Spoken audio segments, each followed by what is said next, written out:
So this is Easter Sunday, and over Easter weekend, I watched a couple of Bollywood movies. I watched Wazir, Bajirao Mastani, Masti Zadeh, and I watched Rocky Handsome. I actually went on Good Friday and watched Rocky Handsome. So I'm gonna give a review of what I thought of the movie, and can I just say, I was really impressed. So let's get to it. The storyline is this. John Abraham is trying to rescue a girl and her mother. I'll just say that. I try not to include any spoilers in this. I don't think I have to. First of all, the acting. That little girl was really good. She was a really good actress. I wasn't sure how I was going to feel about her. I thought I might be comparing her to the last girl in Bajrangi Bhaijaan. I was like, ooh, she's going to have to be comparing with her. That was a cute little girl. And this was a cute little girl as well. And her acting was really good, superb. And I liked everyone. In terms of the characters, even the good guys and the bad guys, I liked everyone's personality. I liked the way it's written. Even though the bad guys, there's some quirk with them, there's some funny with them, they would say some witty things, they would say some funny things. I truly felt like these bad guys were bad. Like, you just didn't know what they were going to do. They could laugh and then they would kill you. Like, they were truly into some horrible things such as organ harvesting and even kids making drugs and selling drugs. And so it's really cruel and sadistic, the things they were into.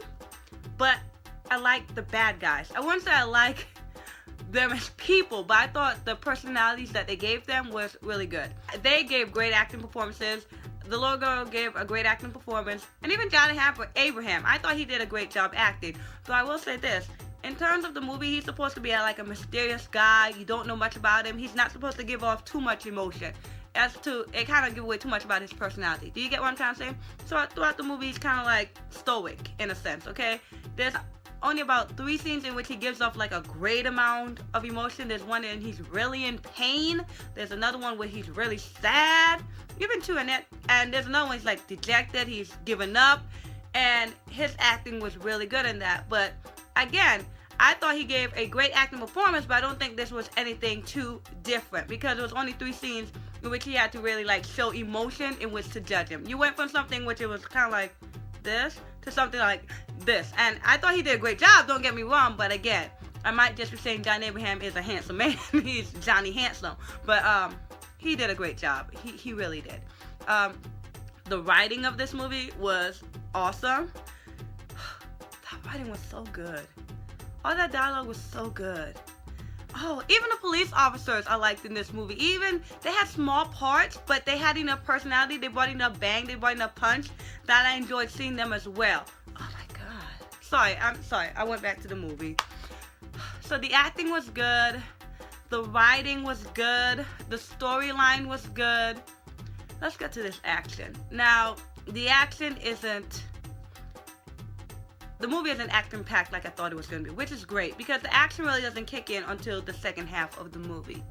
And boy, was it something. I enjoyed watching the action. I really did because it was something different. I did enjoy it for the fact that my face was like this and, ooh, John, why you do that? I did enjoy that aspect of it, but the fighting scenes were super good. That's good. Especially that the knife fight, oh, it was so grotesque. It was so gross. But I was watching. I was like this watching. I was like that watching. Oh, but it was so good. The action was really good. It definitely caught my attention.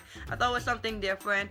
And also, they didn't do anything in which I felt like, oh, that's unbelievable. That would never happen. Even the point when he would like throw guys really hard. There's one scene in which he throws a guy out a window. You don't go to the point like, how did that happen? Your mind doesn't go there. My mind didn't want it there. And I love the fact that also John Abraham would get hurt. They would stab him. They would punch him. It wasn't like just he would beat up all the bad guys, which just happens a lot in movies. Or they just get one punch and then they're down for 1 second. You know what I mean? Like it was back and forth. It was a tussle. And so I really appreciated that as well. And I thought this movie was overall going to be a romance and an action flick. But the fact that it was dramatic, that was really funny. But not funny in a sense like we're gonna bring in like a fat supporting character to give all the funny dialogue, the funny like, oh John, da, da, da. It wasn't like that. It wasn't funny in that aspect of the word. It wasn't like we're gonna have extra characters, you know, those supporting roles. It wasn't like that. It was just like the funny came from the villains, the funny came from police officers, but not in the point that they were just stupid. You know what I mean? And Oh my goodness. I laughed. I really laughed. I was so surprised. I laughed. I cried. I was grossed out. Another thing that surprised me is that Shruti Hassan isn't really in this movie. I thought it was starring John Abraham and Shruti Hassan, but I guess it was a feature because she's really in 2 to 3 songs and she's in 2 scenes. This lady had about 2 lines of dialogue to learn, and then it was a whole bunch of like scenes with John. And I seriously, during the intermission, I had to look up if they were dating because I was like, is John married? Is John dating someone else? Because they had some good chemistry. That was like palpable, like the chemistry between them. They would make a cute couple too. And so I had to look that up. She was only in the movie for a short time, but I was like, oh my goodness, they could be in a movie together. And they were. Weren't they in Welcome together? And I didn't like them in that together, so it was strange. In fact, that she was in this movie for such a short period of time, and I thought they looked so much better. I was like, they didn't do a movie together. And then I just remembered Welcome. I was like, maybe they shouldn't. Maybe they shouldn't. The only down point of this movie are the songs. I didn't like the songs. I didn't really care for that slow one at the beginning. I didn't like the 2 fast songs. That first one, ooh, that was something. I didn't like it. I really didn't like it. And the girl couldn't dance. That second one, the lady wearing that white outfit, who is she? That's why I wanted to look. I totally forgot. I was totally going to watch, not watch it because I don't want to hear that song again. I was going to look up Rock the Party on YouTube and go down to the comments to see who is that lady in the video. Because first I was like, she must be a special appearance because she is too old to be in that club. Who is she? Like, her daughter should be doing this role, not her. And then also the way they intercut the song and the action, I didn't like. The first one was okay. I wasn't bothered by that one. I just didn't like the song. This one, it was like, the person didn't know when to put in the song. It was like, action. Should we put in a little song? Rock the party in, rock the party in. That was the move. I hate it. Like, he didn't know when to put it in. Action again. And rock the party in, rock the party. I'm sorry, she was twerking up in there too. And I didn't know what to think of that song. No, I knew what to think, but I didn't like it. I didn't like that song at all, whatsoever. They kept playing it. I almost felt like I wonder if they could have just played the song by itself first, maybe just have John walking around the club. He was in the club. He was looking for some people. Just walking around the club, search for people, and then after the song finished, then have the fight scene start. But then, I think if the song was just better, if I liked the song more, then I wouldn't have minded intercut. I wouldn't have minded going from the song to the fight, song to the fight. But that song was not the song. That was not the jam. I was actually planning on doing a reaction to that song next week because I had no plan to watch this movie. I didn't even know it was coming to my city. And I would have had nothing nice to say. Nothing. That was the only down point of the movie. But the song didn't even feel like song length. It felt like the shorter versions of the actual song. And so it wasn't too much of a problem for me. That was the only negative thing I said about the movie. So that's a good thing, hey? Oh, one song I kind of did enjoy in the movie was there's a scene in which there's a slow song playing and then it builds up when something happened. It's like, oh Lord, why did you do this to me?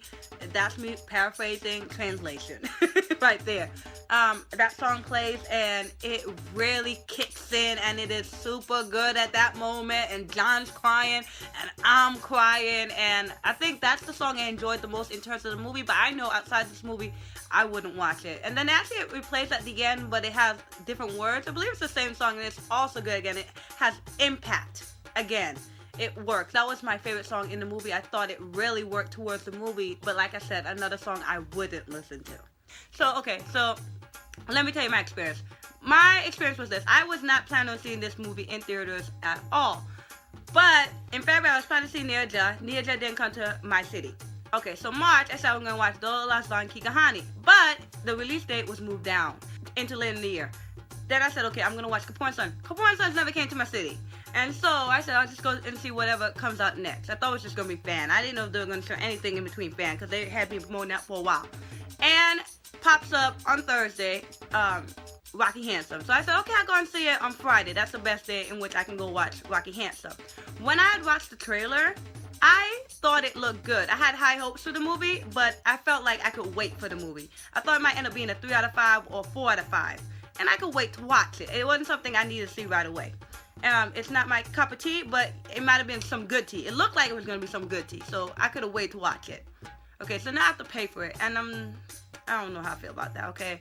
Now my expectations are raised a bit, because now I have to go sit in a loud room, a cold room, and pay $10.25 to watch this movie. And so I'm like, okay, you better be good. I got the house for this. And I was not let down. I truly, truly enjoyed this movie. I think that surprised me also was that I cried. There's a scene in which, right near the beginning of the movie, about how the little girl's talking about how she can't hate John because she wouldn't have anyone else. I'm sorry. And I cried. I cried during that scene. She was so good in that scene. So good. And the dialogue was so good in that scene. And that surprised me. I love the chemistry between John and the little girl. You didn't even need romance. You didn't even need Shruti Hassan, because they were so good together. I love that relationship. That he didn't have anyone. He didn't want to love anyone, and she didn't have anyone who loved her. And it was really good. It was really good. And the fact that this is a love story, but it's between John and a little girl. So that's another good aspect of the movie, y'all. That's another good aspect. Oh my God. Oh God. No. Oh, we're not gonna break down today. And then at the end, I cried again. Oh, I cried. I cried so much, it surprised me. It really did, because I thought it was going to be, if you cried any, it would be like a few tears, you know, something like this. Something like you tear up a little bit. But I shed tears. I left with red eyes and a slight headache from that movie. But it was so good that I had to give this movie a 5 out of 5, which is an all-time favorite. Yes, this is an all-time favorite me. I feel like I could rewatch this again. I could enjoy it just again. I could maybe find something new. You can watch this with someone else. You can recommend this to someone else. It's awesome. It's awesome. It is really gross. It is really gory, especially near the end, but it's fantastic. It really is. It's something different, but I loved it. And I loved it. So it was an excellent movie, and I thought it was definitely worth the $10.25. You can actually go and tell someone, no, pay and watch that movie. You don't even have to wait on that one. Pay and watch it. That's what I'll tell you. Not just watch it. You go ahead and pay and watch it. And that's a high comfort for me, because I don't pay for a lot of movies. I shouldn't be amending this stuff, y'all. But I'm trying to watch movies more legitimately the correct way. And this movie was worth the $10.25 I paid. And not $25, because I bought some snacks. Not at the movie theaters, but I pre-bought some snacks for this movie, and it was worth the... How much did I spend? I spent about $4 in snacks. It was worth the $14.25 I spent on this movie. So good job, right here, some yay! All right, bye.